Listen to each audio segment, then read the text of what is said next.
hari saudara yang dikasihi Tuhan Yesus. Damai sejahtera Allah menyertai Anda sekalian. Saudara-saudara tahu di mana saya duduk saat ini? Ada yang mau tebak? Di mana ya? Mungkin banyak yang tidak begitu sadar bahwa sekarang ini saya ada di lobi GKI Wahid Hasim.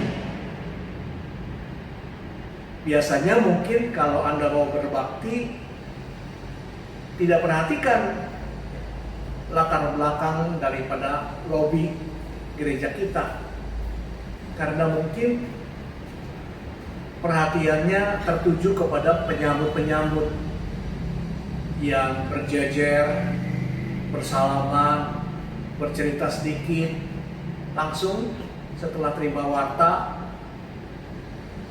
masuk ke dalam ruang kebaktian.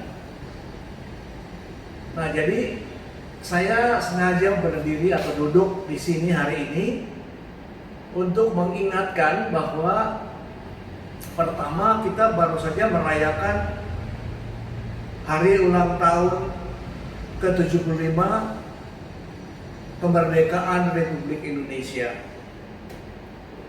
Tapi bulan Agustus juga sekaligus kita rayakan ulang tahun ke-32 Gereja Kristen Indonesia yang menyatakan penyatuannya pada tanggal 26 Agustus 1988 yang lalu.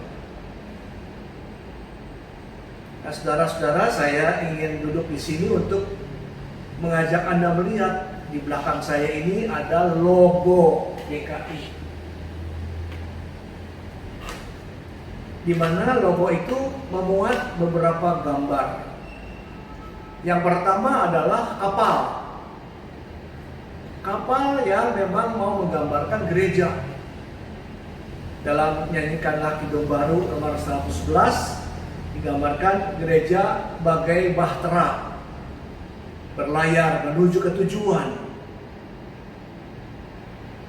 Nah, bedanya adalah bahwa perahu ini memang memiliki salib, bisa jadi tiang layar, tapi juga terutama mau menunjukkan bahwa ada Yesus, Tuhan dan Juru Selamat kita, yang ikut dalam pelayaran. Mungkin dia tertidur seperti pada waktu lalu, tetapi dia tetap berjaga, dia tetap memelihara, dia tetap melindungi. Nah, perahu yang menjadi logo GKI itu sedang ada di atas gelombang, mau menggambarkan bahwa gereja juga termasuk anggota-anggotanya mengalami gelombang yang tinggi, angin ribut yang luar biasa keras, membahayakan, tapi juga memang inilah yang harus dihadapi oleh kita semua, menghadapi berbagai keadaan yang mungkin menakutkan, mungkin membuat kita tidak berdaya. Tapi yakinlah, seperti juga ketika Tuhan Yesus ikut dalam pelayaran dan tertidur, kemudian dibangunkan, dimarahi oleh murid-muridnya, Yesus tidak balik marah, tapi dia mau menunjukkan bahwa yang penting adalah percaya. Dan oleh karena itu, logo GKI yang kita lihat ini memang juga ditambahkan 2 huruf Yunani. Yang pertama adalah alfa, itu yang seperti huruf A di belakang itu. Itu huruf besarnya, alfa. Dan kemudian satu lagi huruf yang terakhir dalam abjad Yunani, yaitu omega. Omega artinya O besar, karena ada omikron, O kecil ada juga, tapi ada O besar. begitu besarnya sampai tidak terbatas. Dan oleh karena itu kita melihat lengkungan yang indah untuk mengatakan apa? Inilah kehidupan kita, kehidupan gereja. Firman Tuhan dalam kitab Wahyu pasal 1 ayat yang ke-8, ini sangat dikenal.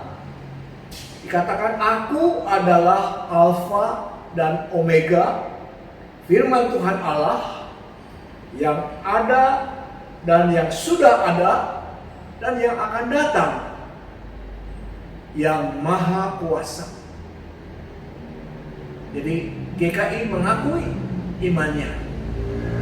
Bukan saja seperti hari Minggu kita berdiri mengikrarkan pengakuan iman rasuli, di mana butir pertama mengatakan aku percaya kepada Allah Khalik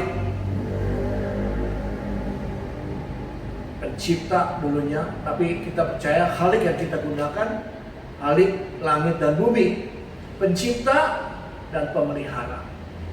Dialah adalah Allah yang maha kuasa. Sering orang menyanyikan El Shaddai, Allah maha kuasa.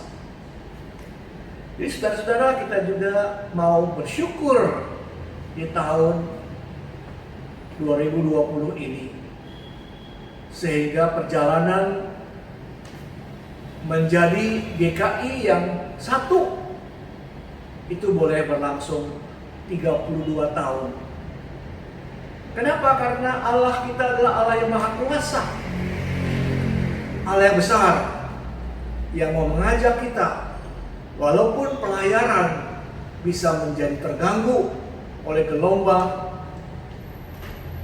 karena angin ribut yang luar biasa, tapi kita tetap mengalami masa-masa aman dan nyaman kalau kita percaya, karena Tuhan Yesus yang menyertai, yang akan menunjukkan kemahakuasaannya. Nah, inilah yang kiranya menjadi pesan yang boleh kita pegang dalam hidup kita. Kalau kita akui Allah kita adalah Allah yang awal dan yang akhir, Alfa dan Omega, Allah yang maha kuasa, Allah yang bukan saja menciptakan tetapi juga memelihara perbuatan tangannya. Oleh karena itu mari kita belajar bersandar pada Tuhan. Ikuti terus dalam pelayaran sebagai gereja Tuhan di dunia ini.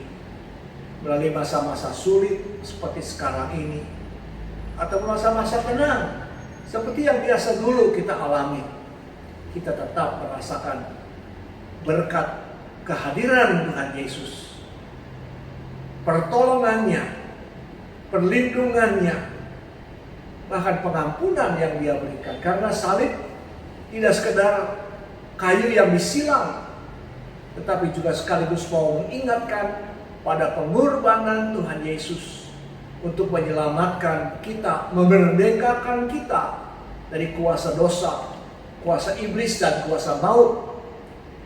Tuhan Yesus itulah yang kita dengar arahannya.